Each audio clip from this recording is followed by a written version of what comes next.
تو چاند گرہن کہاں سے آ گیا؟ جب ممی کے پیٹ میں تھی نا میں تو کہتے ہیں کہ یہ پیدائشی ہے. ہاں تو جو جینیٹیکل ڈس آرڈر ہوتا ہے اس کا چاند گرہن سے کیوں تعلق ہے؟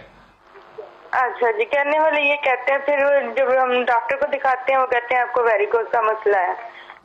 ہاں تو تم نے علاج کروانا ہے نا اس کا، بالکل ہو سکتا ہے. بہت زیادہ علاج کروایا لیکن مجھے کہیں سے آرام نہیں آتا ہے. اللہ آسانی کرے، اللہ آسانی کرے، اللہ آسانی کرے. ایک تو جو توہمات ہے نا ان سے تو نے دور رہنا. دیکھو اللہ تعالیٰ کے رسول کی بخاری شریف کے اندر حدیث کیا ہے، جب یہ چیزیں ہوتی تھی نا، چاند گرہن ہوتا تھا، آندھی آتی تھی، طوفان آتا تھا، کوئی بھی ایسی چیز، اللہ تعالیٰ کے رسول کی ایک ہی سنت تھی، آپ گھبراتے ہوئے، میں گھبرانے کا لفظ خود اپنی طرف سے ڈال رہا ہوں، یعنی کہ جلدی سے مسجد کا رخ کرتے تھے اور وہاں جا کے نماز ادا کرتے تھے. ایسا ہی ہے. صبر و صلاح، روزہ اور نماز. روزہ اور نماز، منت مان کے روزے رکھیں، روزے رکھنے کے بعد دعا کریں ہر روز، خداوند متعال انشاءاللہ اس مشکل کو آسان فرما دے گا انشاءاللہ تعالیٰ. جب کووڈ جو آپ کو پتا ہے شروع ہوا تھا، پہلی ویو آئی تھی تو لوگوں نے اذانیں دینی شروع کر دی تھی. مجھے وہ بہت اچھی بات لگتی تھی، پتہ نہیں کیوں زیادہ قابل لوگوں نے، علماء کرام نے کہا کہ نہیں ہر وقت اذان نہیں دینی چاہیے. اذان کی آواز گھر سے آئے، یقین کرو 100 بیماریاں دور ہوتی ہیں اور بلائیں جاتی ہیں. وقفہ لیجئے، واپس آئیے، اذان دینا اپنے بچوں کو سکھائیے.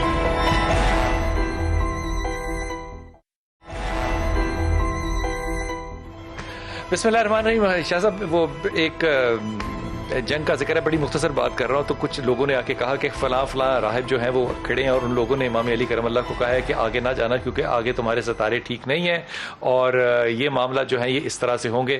وہ لمبی بات ہے، وہ گھوڑے کی بات ہے، اس کے پیٹ کے اندر کیا ہے، یہ ساری باتیں.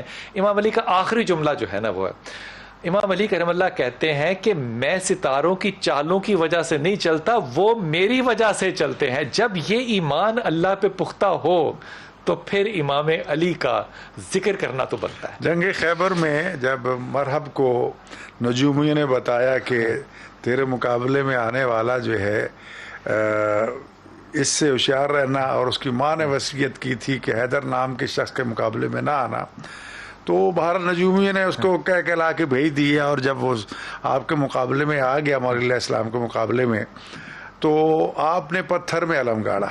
یہ دیکھ کے وہ گھبرا گیا، پریشان ہو گیا. اس نے نجومی کی طرف کہا یہ کون ہے بھائی، پتھر پہ علم گاڑ رہا ہے. تو نجومی نے حساب لگایا کہ کوئی ایسی بات نہیں، کچھ ستارے ہیں جو کئی 100 سال کے بعد آپ سے ملتے ہیں، جب وہ ملتے ہیں تو ہر چیز موم ہو جاتی ہے. آج وہ اتفاق سے وہ گھڑی آئی اور ایسا. اب مولا امیر المومنین علیہ السلام شاگرد کس کے ہیں؟ رسول خدا صلی اللہ علیہ وسلم کے. اور رسول خدا صلی اللہ علیہ وسلم کا سورس آف علم جو وہی ہے جی. تو وہی الہی کی اگوش میں پرورش پانے والا شخص جو ہے وہ ان کی باتوں کو سمجھا، علم کو نکالا، پھر گاڑا، پھر نکالا، پھر گاڑا، پھر نکالا. وہ کہنے لگا بہت تم تو کہہ رہے تھے کہ 100 سال کے بعد ستارے ملتے ہیں، یہ کیا ہے؟ تو وہ یہودی کہنے پر مجبور ہو گئے ہمارا علم تو صرف ستاروں کے جڑنے کھلنے تک محدود تھا، لیکن یہ آنے والی کی سمجھ نہیں آتی. لگتا ایسے ہے کہ یہ جب علم اٹھاتا ہے تو ستارے اتنے سالوں کی مسافت پہ چلے جاتے ہیں، جب علم کو گاڑتا ہے تو ستارے مل جاتے ہیں. لگتا ایسے کہ آنے والے کی حکومت زمین پر بھی اور آسمانوں پر بھی. کیا خوبصورت بات ہے. اور جو لڑنے کے لیے رسول کی دعا لے کر آ رہا ہو تو اس کے لیے آگے مرحب کیا چیز ہے، پتھر کیا چیز ہے. جی السلام علیکم. وعلیکم السلام. جی محبوب بیٹا. سر میرے اندر پتہ نہیں کوئی چیزیں وغیرہ ہیں، مجھے نہیں پتا کیا ہو گیا کیا نہیں. نہ مجھے ہمارے اندر بھی بہت ساری چیزیں ہیں. ہاں جی، سب کے اندر ہوتی ہیں یار، چیزیں تو سب میں ہوتی ہیں. اگر نہ ہو تو انسان زندہ نہیں رہ سکتا. دل ہے، گردہ ہے، پھیپھڑے ہیں، پیٹ ہے. ہوائی چیزیں ہیں میرے اندر. نہ مجھے بھوک لگتی ہے، نہ مجھے پیاس لگتی ہے، نہ کام کرنے کو دل کرتا ہے. تم کتنے دن بھوک پیاس برداشت کر لیتے ہو؟ میں سر جی مجھے مہینہ ہو گیا، نہ میں نے روٹی کھائی ہے، نہ میں نے پانی پیا. نہ کر یار، نہ کر. بھول گیا ہوگا. ہاں جی بھول گئے ہوگے. نہیں بھائی جان، یقین مانے میرا حال یہی ہے. اچھا اچھا اچھا ٹھیک ہے، مان لی آپ کہہ رہے ہیں، مان لی. مہینہ ہو گیا آپ نے پانی نہیں پیا، روٹی بھی نہیں کھائی. اب مجھے بتا. پیتا ہوں، تھوڑا سا پانی پیتا ہوں، بھوک لگتی نہیں ہے، ایک طلب ہوتی ہے نا وہ نہیں ہے. ہاں جی، یہ مجھے نہیں پتا میرے اندر کیا چیزیں ہیں. کہاں رہتے ہو محبوب؟ کس شہر میں رہتے ہو؟ میں جنگ میں سیٹلائٹ ٹاؤن میں رہتا ہوں. وہ جنگ کے اندر تو تمہیں پتا ہے اگر یہ بات تو لوگوں تک پھیلا دے کہ میں کئی مہینے پانی نہیں پیتا اور روٹی نہیں کھاتا تو تجھے تو لوگ بابا مان لیں گے، لوگ تو ایسے تعویذ لیں گے. یہ نہیں کام سوچا؟ ہاں جی، یہ نہیں کام سوچا تم نے؟ نہیں میں نے کبھی نہیں, میں خود پریشان ہوں کہ مجھے ہو کیا گیا ہے, میں کمزور سے کمزور ہوتا جا رہا ہوں. تو تو نے ڈاکٹر کے پاس جا کے کیوں نہیں دکھایا اپنا, اب یہ بتا. میں نے دکھایا ہے, میری میڈیکل رپورٹ ساری کلیئر ہے. اچھا مجھے بتا, تو کہہ رہے میڈیکل رپورٹس کلیئر ہیں, تیرے لیور فنکشن ٹیسٹ کی رپورٹ کیا کہتی ہے؟ کون سی؟ لیور فنکشن ٹیسٹ, اس کے اوپر لکھا ہوتا ہے LFT لیور فنکشن ٹیسٹ, اس میں تمہارا بلیروبن ہوگا, اس طرح کی چیزیں ہوں گی. وہ سب کلیئر ہیں. اور کلیئر کیا ہے مطلب بلیروبن کتنا ہے تمہارا؟ بلیروبن ہاں وہ میں دیکھا نہیں ہے, ڈاکٹر نے کہا آپ ٹھیک ہو, آپ کو اس طرح کی کوئی پریشانی نہیں ہے. اچھا تمہاری ہائٹ کتنی ہے؟ میری ہائٹ تقریباً ہے کوئی 5.5 فٹ ہوگی. 5.5. اور وزن کتنا تمہارا؟ وزن میرا 54 کلو ہے. 54 کلو ہے. ہاں جی 54 kg. ہاں جی. اور اس کو 2.25 سے ملٹیپلائی کریں تو یہ تقریباً 125 پاؤنڈ کے قریب بن جاتا ہے. صحیح. ٹھیک ہے نا؟ تو ٹھیک ہے, اس میں 1 مہینے کے بھوک اور پیاس کے بعد اگر اتنا وزن ہے تو پرابلم کیا ہے؟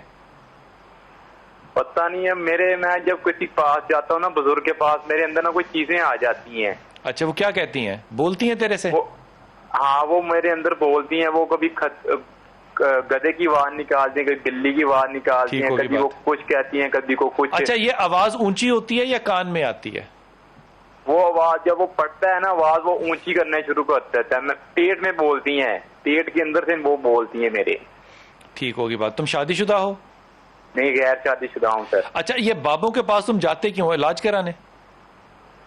سر ڈاکٹر رپورٹ تو اوکے تھی, میں نے ایک دفعہ بابے کے پاس چلے گا, اس نے مجھے پڑھائی کی, میرے اندر یہ چیز آ گئی.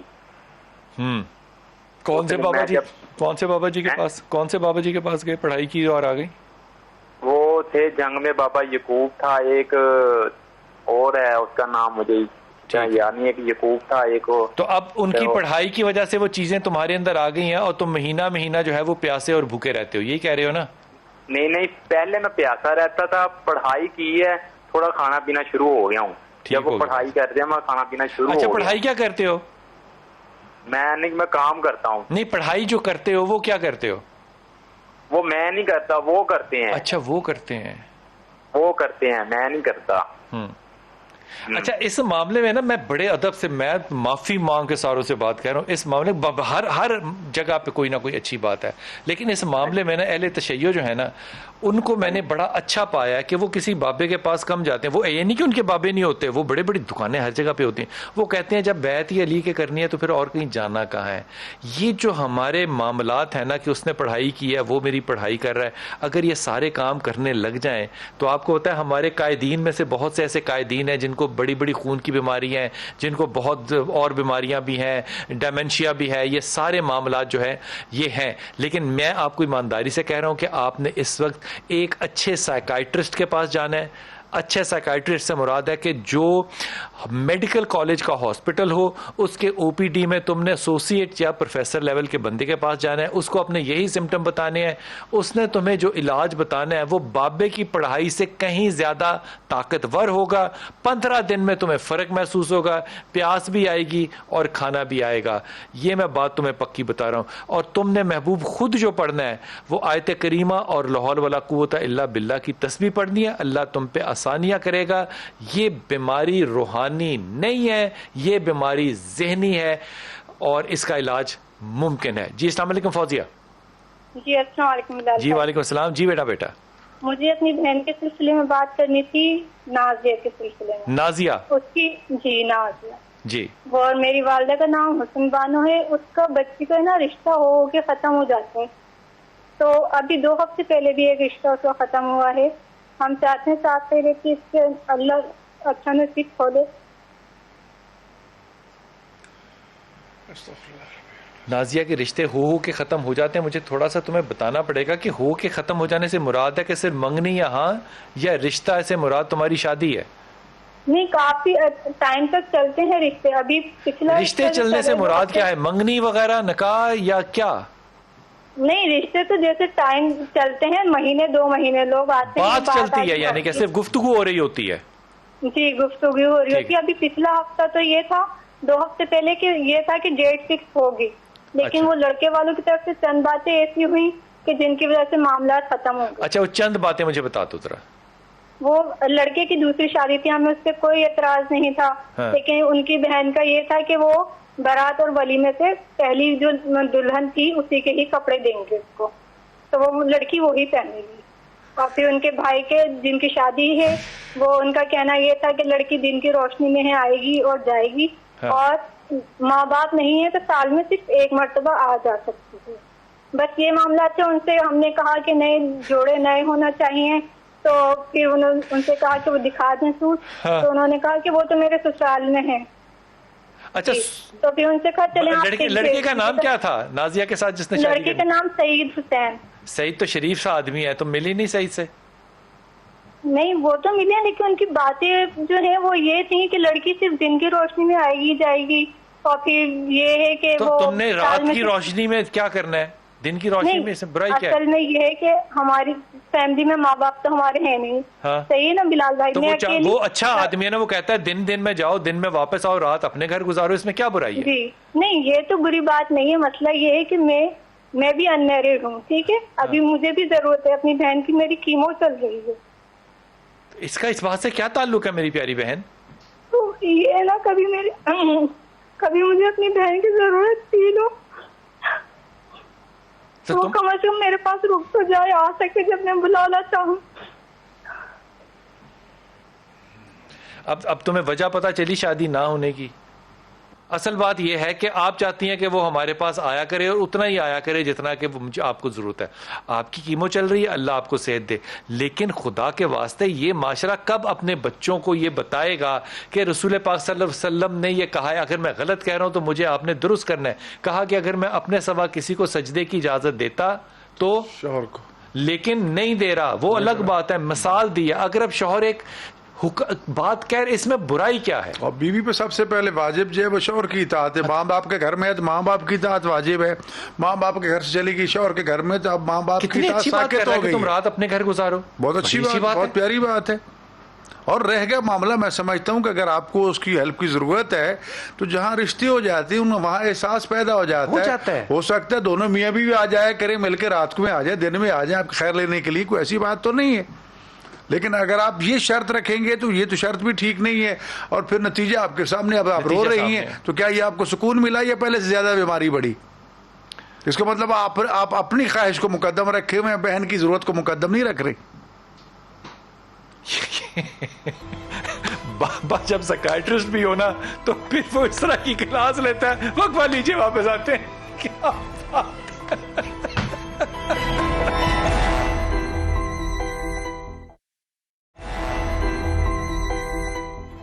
بسم اللہ الرحمن الرحیم. حضور اقدس, میں نے بات جو کرنی تھی آپ سے وہ بیچ میں کالز کے رہ جاتی, ظاہر ہے وہ بھی ایک بڑی خدمت کی بات ہے, میں اس کو ایمانداری سے خدمت سمجھ کے کرتا ہوں. اور جو فضائل صحابہ ہیں, پہلے تو یہ بتائیے کہ صحابی آپ کے نزدیک کون ہوتا ہے, یا کیا ہم نے تعریف بنائی ہے, یا علماء نے مل کے کیا سوچا ہے, اور پھر فضائل صحابہ کی فضیلت کیا ہے؟ دیکھیں بات یہ ہے کہ ایک بیماری تو آپ بتا رہے ہیں, تو یہ ہمارے معاشرے میں بہت بڑی بیماری یہ بھی پھیلی ہوئی ہے اصحاب کے حوالے سے, کہ ایک دوسرے کے بارے میں ہم بدگمانی کے شکار ہیں کہ کوئی اصحاب کو مانتا نہیں ہے, فلاں نہیں مانتا. یہ بدگمانی ہے, اس بدگمانی کا علاج کرنا بھی بہت ضروری ہے. میں نے اپنی زندگی میں کوئی شخص نہیں دیکھا جو نہ مانے. اس بیماری کا علاج بھی ضروری ہے. تو آپ نے جو سوال کیا ہے, سب سے پہلی بات تو یہ ہے کہ خالق کائنات نے اپنی مخلوق میں سب سے افضل و برتر جسے قرار دیا وہ سرکار ختمی مرتبہ صلی اللہ علیہ وسلم ہے, کوئی دو رائے نہیں. اس کے بعد اگر پوری مخلوق میں کسی کو عظمت دی ہے تو اہل بیت رسول صلی اللہ علیہ وسلم ہے, سرداران جنت. جی ہاں, اور اہل بیت میں پھر حضرت امیر المومنین علی ابن ابی طالب علیہ السلام ہے. خود رسول خدا صلی اللہ علیہ وسلم کی, جس طرح کہ آپ صلی اللہ علیہ جنت کے سرداروں کی بات کر رہے ہیں, تو حدیث یہ ہے کہ الحسن والحسین سیدا شباب الجنہ و ابوہما خیر منہما. حسن اور حسین جنت کے جوانوں سردار, ان کے بابا ان سے بھی افضل ہیں. جو اپنے جنت کے, یہ بتا دیں جنت میں بوڑھا کوئی نہیں ہوگا. جی یقیناً سرداران جنت کا مطلب صرف نوجوان نہیں ہے, سب ہے. تو اب وہ دیکھو, اب جن کے سردار یہ ہیں ان کا باپ ان سے بھی افضل ہے. تو رہ گیا اصحابی کو بلال جو متفق علیہ تعریف ہے تمام مسالے کے نزدیک, وہ یہ کہ من ادرک صحبت النبی مع الایمان و مات علی الایمان, ایمان کی حالت میں رسول اکرم صلی اللہ علیہ وسلم خدمت حاضر ہوا ہو, ان کی صحبت اختیار کی ہو, حالت ایمان پہ قائم رہا اور اسی حالت میں دنیا سے گیا ہو, وہ اصحابی ہے. اب اگلا مرحلہ آ جاتا ہے اصحاب کا، ان کی عظمت کا.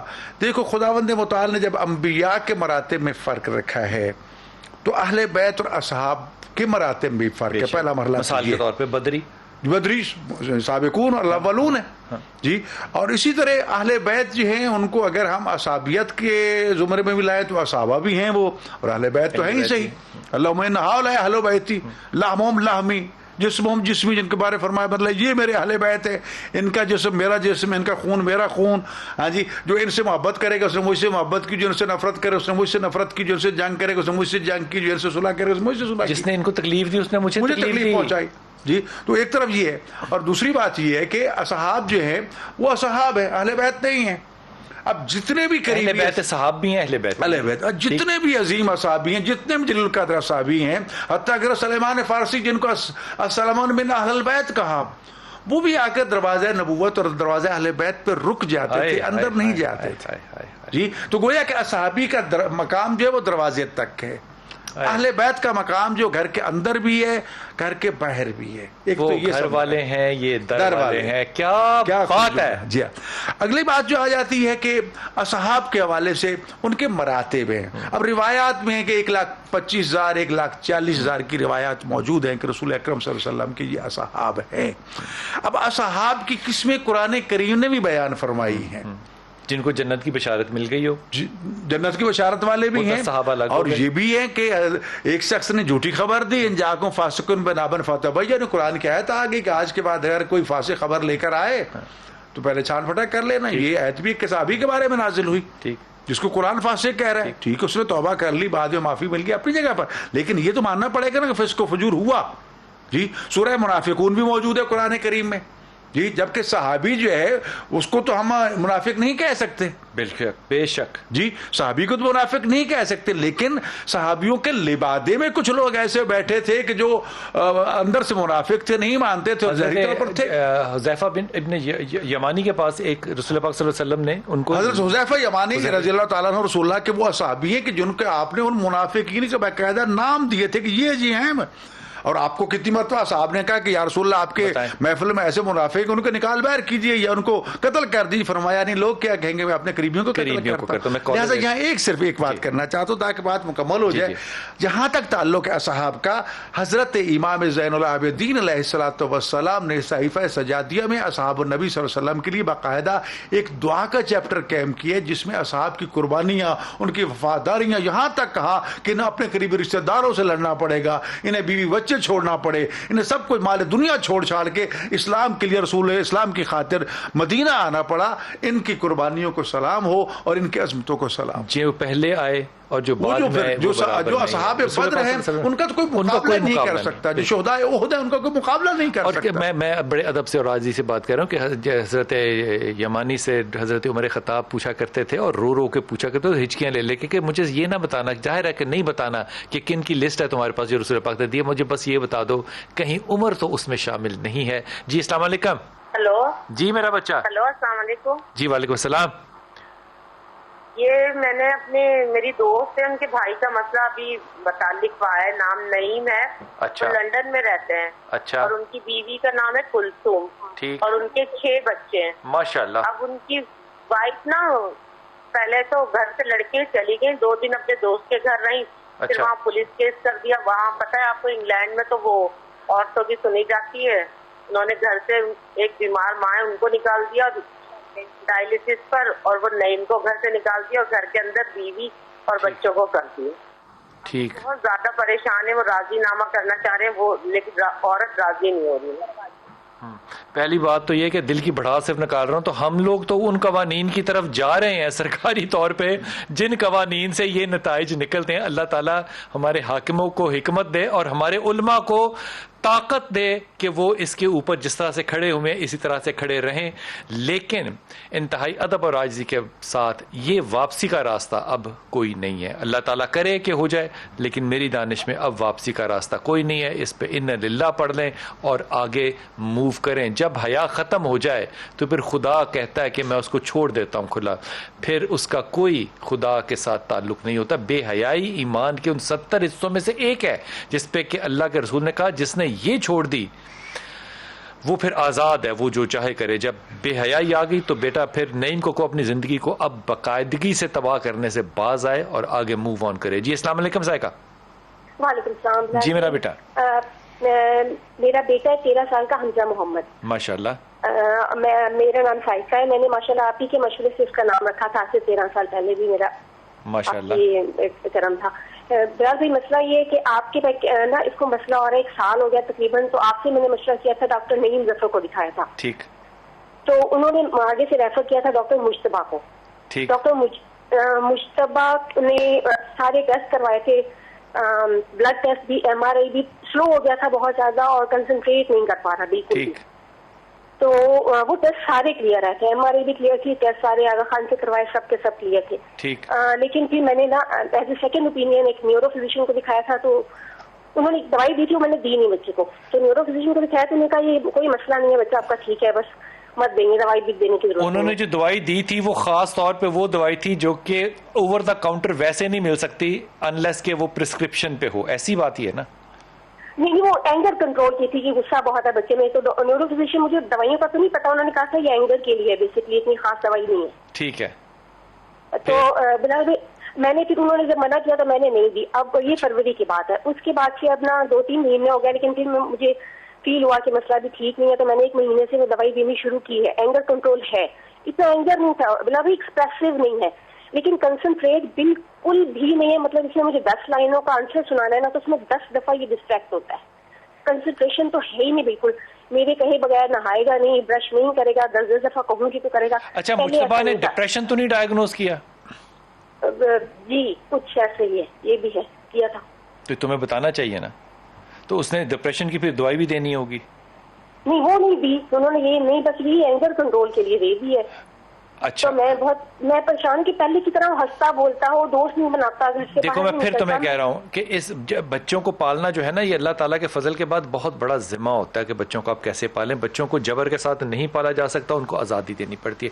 بچہ سلائٹ ڈپریشن کا پیشنٹ ہے جو کہ سمپٹومیٹک ہے. مجھے یقین ہے کہ اچھا کوئی بھی سائیکائٹرسٹ جو ہے وہ اس میں میڈیسن دے گا, کیونکہ ڈپریشن کبھی بھی اکیلا نہیں آتا, یہ انگزائٹی کے ساتھ آتا ہے. اس لیے یہ اینگر میں بھی جائے گا اور پھر آئسولیشن میں بھی نہیں جائے گا. لیکن یہ جو سمٹمز ہیں نہ نہانے کے, نہ برش کرنے کے, یہ typical by the book symptoms ہیں کہ بچہ ڈپریشن میں. میں یہ بات اب کہوں گا تو آپ کو بری لگے گی کہ اتنی کم عمر کے اندر اگر بچہ جو ہے وہ ڈپریشن میں جا رہا ہے تو ماں باپ کو خود بھی تو کوئی اپنے گریبانوں میں جھانکنا ہے کہ نہیں جھانکنا ہے, یا 10 جملوں پہ غور کرنا ہے کہ وہ 10 سنائے گا تو زندہ رہے گا ورنہ زندہ نہیں رہے گا. جگہ دیتے ہیں, آسانی دیتے ہیں, اور بچوں کو سمجھنے کے بعد ان کے ٹرینڈ کے ساتھ چلتے ہیں. 10 جملے امپورٹنٹ نہیں ہیں, امپورٹنٹ یہ ہے کہ وہ ان سرکمسٹانسز میں سے نکلے جن کی وجہ سے وہ اس بیماری کے اندر یا اس پارشل ایموشنل ڈس آرڈر کے اندر گیا ہے. یہاں پہ تمہیں تھوڑی سی نرمی نہیں, بہت سی نرمی اختیار کرنی چاہیے. لیکن آئی ڈونٹ فیل کمفرٹیبل ابھی بھی کہ یہ جو مینجمنٹ ہے میڈیکل, یہ تم کسی بھی طرح سے ٹھیک کر رہی ہو. اللہ تعالیٰ تمہارے لیے آسانی کرے.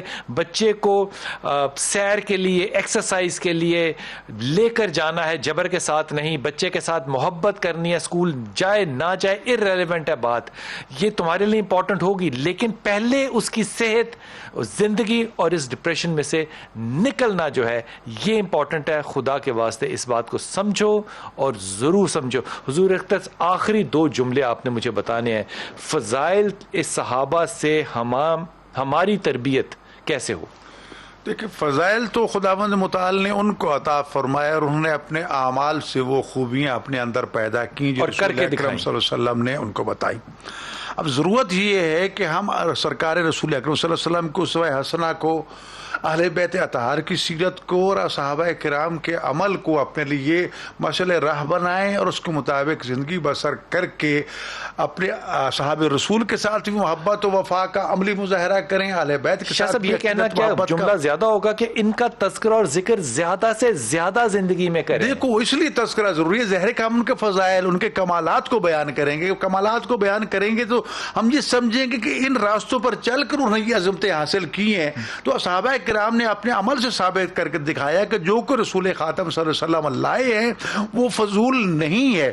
اسی پر عمل کرو گے تو یقیناً تمہیں دنیا میں کامیابی ملے گی, آخرت میں بھی کامیابی ملے گی, اور ہم نے یہ کامیابیاں حاصل کر کے تمہیں دکھا دیا ہے. تو لہذا صحابہ کرام کا عمل وہ تو اس لیے بھی ہمارے لیے کے بارے میں تو ہم کہتے ہیں وہ معصوم بھی ہے, منصوص من اللہ بھی ہے. اصحاب کے بارے میں تو وہ نہیں کہتے نا. تو اصحاب تو گناہگار بھی تھے, گناہگار سے وہ اظہار اسلام میں شامل ہوئے, کچھ اسلام سے پہلے کافر بھی تھے وہ بھی اس میں آئے, لیکن زندگیوں میں جو انقلاب پیدا کیا اس کا نتیجہ یہ ہے کہ آج پوری دنیا میں صحابہ کرام کو بطور آئیڈیل پیش کیا جاتا ہے کہ رسول اکرم صلی اللہ علیہ وسلم کے پربردہ کیسے ہیں, ایک ایک اپنی جگہ پر مثال رکھتا ہے, ایک ایک کا مقام اور رتبہ جو ہے وہ اتنا ہے کہ انسان اس کا مقابلہ نہیں کر سکتا. انتہائی ممنون. اور یہ مشورہ جو ہے نا میں تمام ان لوگوں کو کوئی سلیبس کنسٹرکٹ کریں ہاتھ جوڑ کے دوں گا کہ یہ جو آپ اپنے آپ کو بہت عقل مند سمجھ رہے ہیں اور ایسی شخصیتیں سلیبس کے اندر ڈال رہے ہیں جو کہ یوز لیس ترین شخصیتیں ہیں جن کا بچوں کی تربیت سے کوئی تعلق نہیں ہے, آپ کو کیوں حیا آتی ہے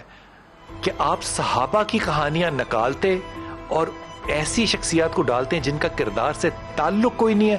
اللہ آپ کے ساتھ سب سے پہلے مجھے ہدایت دے.